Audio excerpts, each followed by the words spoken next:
Land Rover is launching its next-generation Range Rover, and it's a study in subtle-edged minimalism. Perhaps that is not surprising.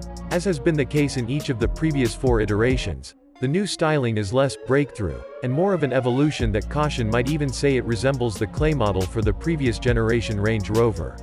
There's a bit of mass behind the rear wheels nicely, but that's a problem. The long wheelbase model does a better job of hiding it, simply because of the longer midsection, relatively speaking. The taillights are the boldest and most superior of designs, a thin vertical crescent that doesn't wrap around the sides of the car.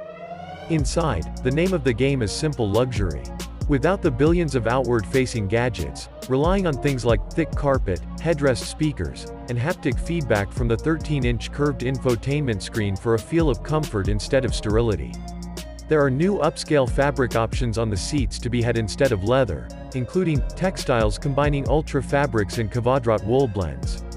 The design is neat, and for the most part, devoid of extraneous knobs and controls. However, for a technologically advanced car, this means those traditional knobs and switches are moved into a touch-sensitive user interface. Stay tuned to find out how well everything works. Land Rover says its engineers have been trying to reduce the cognitive load on drivers. Under the hood, the 523 horsepower, 4.4-liter twin-turbocharged V8 replaces the supercharged 5.0-liter V8 in the previous Range Rover. In some cases, this means an increase of 5 horsepower, in another, a 34 horsepower loss. Buyers can still opt for a mild hybrid setup featuring a turbocharged inline-6. That powertrain saw a 40 horsepower jump from 355 to 395.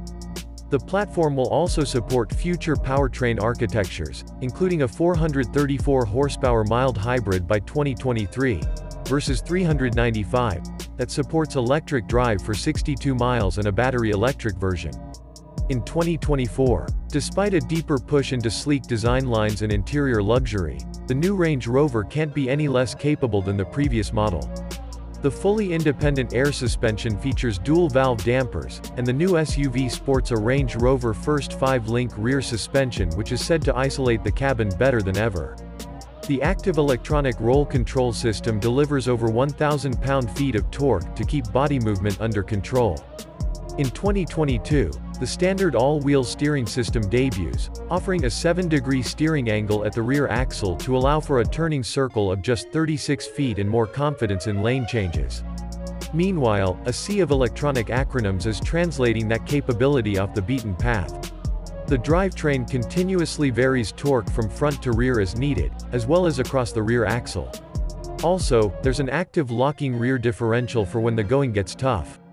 As before, Land Rover's Terrain Response 2 system offers several driving modes specifically designed to optimize traction in a variety of conditions.